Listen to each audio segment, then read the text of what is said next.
You've just started your business. Imagine you've started a mortgage broking business, for instance, and you've been going along, 10 to the dozen, just fantastic. And then all of a sudden, things start to go wrong. The lender declines a loan, you get another loan decline, there's a property that's unacceptable, and all this stuff starts to fall apart. And you start to feel the pressure because you care about your clients. You really care about them, and they're getting hurt. And you're getting hurt because they're being hurt, and you're having this discussion with your significant other that says, I don't think I can do this. I can't. It's too hard. I can't do this. And you get referred a couple. They're teachers. She's the librarian at a private boys' school, and he's the social studies teacher. And they come to your office, and when you open the door, you're greeted with a little woman who's built like a tank. She's about this high, she's about this wide, and she's been put together with steel plate and rivets. She's the librarian at a private boys' school. This woman is tough. In fact, you notice there's some rust running down her fingernails as she comes through. She's a tough woman. And as you open the door, she simply pushes her way past you and sits in the seat in front of the empty desk. The husband, on the other hand, who remembers The Young Ones, the TV show The Young Ones? Have you ever seen that? He's Neil from The Young Ones. This guy wears flares and he's out of the 60s. And he takes one step into your office and he stops and he says, "There's such a good feel in here, a vibe. Did you feng shui?" And you don't know what feng shui is. So you say, "Yes, of course I feng shuied." And you usher him in. He sits down. As you sit down behind your desk, the wife who's sitting there is staring at a point on the wall that would be above your head if you were sitting down. As you sit down, she drops her gaze and she looks you square in the eye and she says this: "I don't know what we're doing here. You can't help. No one can help. This is a complete waste of my time." And starts to stare back at the wall. And you go, "This is excellent. We're communicating. We've got something happening here. She's talking to me." The husband then starts to tell you the story. 18 months prior to this meeting, happy, joy, cruising along. He has one family member in the world, a sister who lives in Melbourne, and she's diagnosed with brain cancer. She's given 2 weeks to live. Phone call. Only family member in the world other than his own family. What do? He jumps on a plane with his wife and they fly down to Melbourne to be with his sister while she's dying. But she doesn't. She lingers for about 12 months.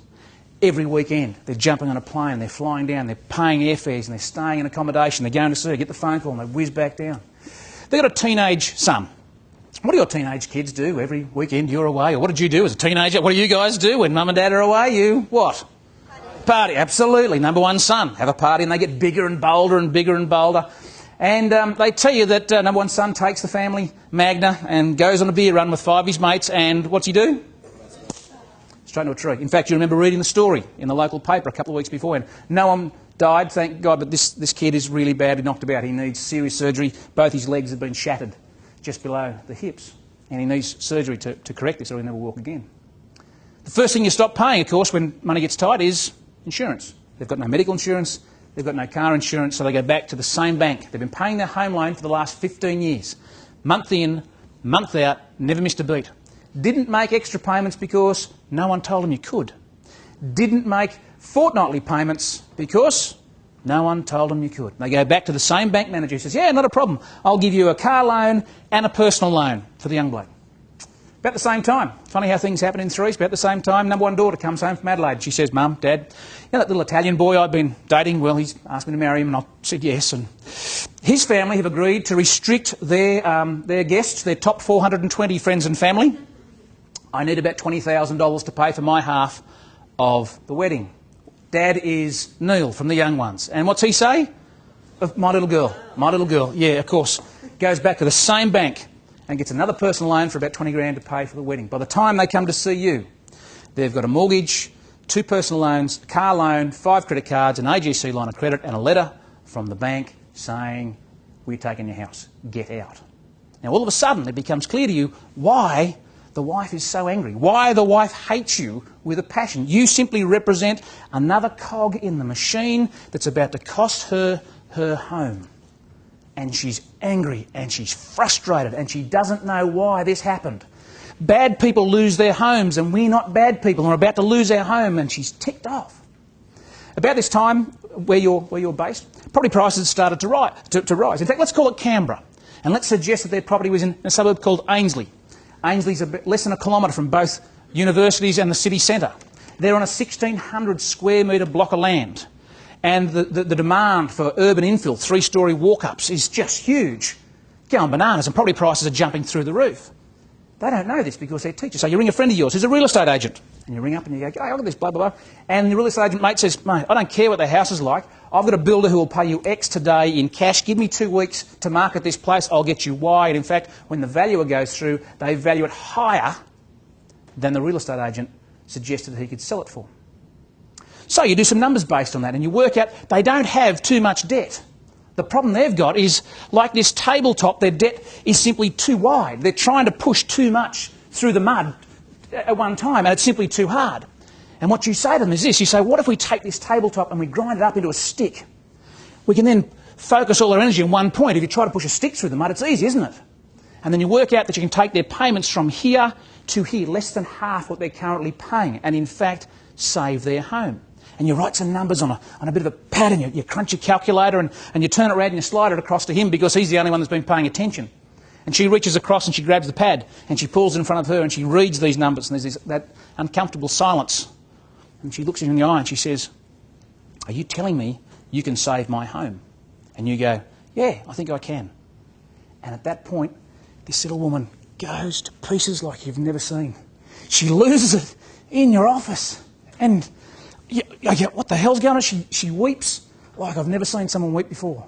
And you're going, and the husband looks at her and he says, what have you done to my wife? You've got to be kidding me. She never does this. And all of a sudden, you realise that 2 things. A, I'm not in the mortgage business. I'm not in the finance business. I'm in the problem-solving business. This woman didn't come to me looking for a home loan. She came to me looking for an answer.